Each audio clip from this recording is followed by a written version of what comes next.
سیب کا معاملہ۔ ثابت بن النعمان ایک متقی، علم کا طالب اور خدا سے لگاؤ رکھنے والا غریب نوجوان تھا۔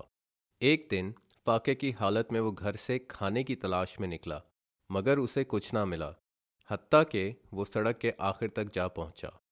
وہاں اسے سیبوں سے لدے ہوئے درختوں کا باغ دکھائی دیا۔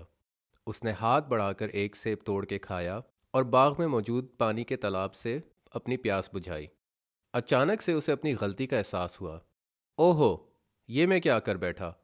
بغیر اجازت کسی کے باغ سے پھل کھا لیا میں نے۔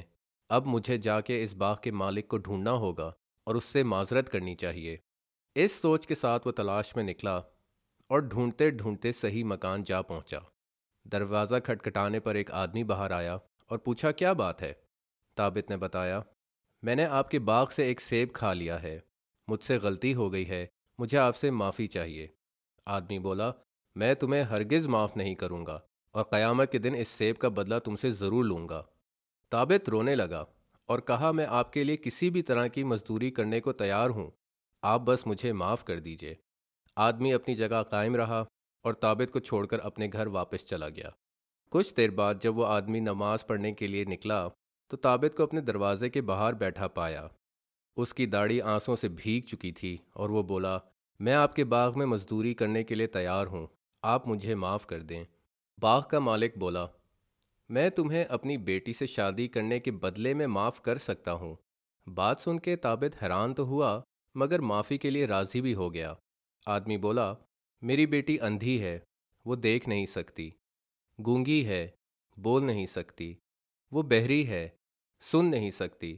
بہت دیر سے مجھے ایسے شخص کی تلاش تھی جو اسے قبول کرے۔ ثابت کافی پریشان ہوا، اسے سمجھ نہیں آ رہی تھی کہ وہ ایسی عورت کے ساتھ کیسے رہے گا، کیسے وہ ایک دوسرے کے حقوق ادا کریں گے۔ مگر دوزخ کی آگ اور اس شادی کے بیچ چناؤ کرنے میں اس نے رشتے کو قبول کر لیا۔ اس نے لڑکی کے باپ کو ہاں کر دی۔ آدمی بولا، اگلے جمعرات کو واپس آ جانا، میں رخصتی کا بندوبست کر کے رکھوں گا۔ ایک ہفتے بعد وعدے کے مطابق ثابت آدمی کے گھر پہنچ گیا۔ وہ ابھی بھی پریشان تھا مگر اس نے اللہ کا سہارا لیتے ہوئے دروازہ کھٹکھٹایا۔ لڑکی کا باپ باہر آیا اور گرم جوشی سے استقبال کرتے ہوئے ثابت کو اندر لے گیا۔ وہاں اس کا تعارف ایک خوبصورت نوجوان لڑکی سے کروایا۔ ثابت کو کچھ سمجھ نہیں آ رہا تھا۔ آدمی نے تو معذور لڑکی کا بتایا تھا اور یہاں جنت کی حور بیٹھی ہوئی تھی۔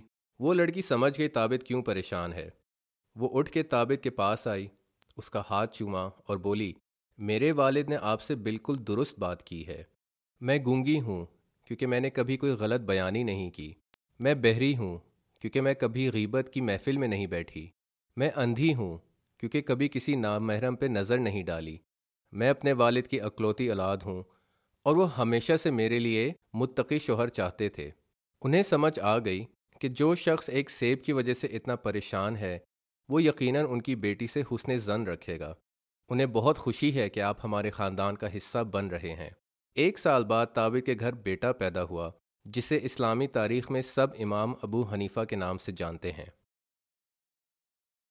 وَمَن يَتَّقِ اللَّهَ يَجْعَل لَّهُ مَخْرَجًا وَيَرْزُقْهُ مِنْ حَيْثُ لَا يَحْتَسِبُ وَمَن يَتَوَكَّلْ عَلَى اللَّهِ فَهُوَ حَسْبُهُ إِنَّ اللَّهَ بَالِغُ أَمْرِهِ قَدْ جَعَلَ اللَّهُ لِكُلِّ شَيْءٍ قَدْرًا۔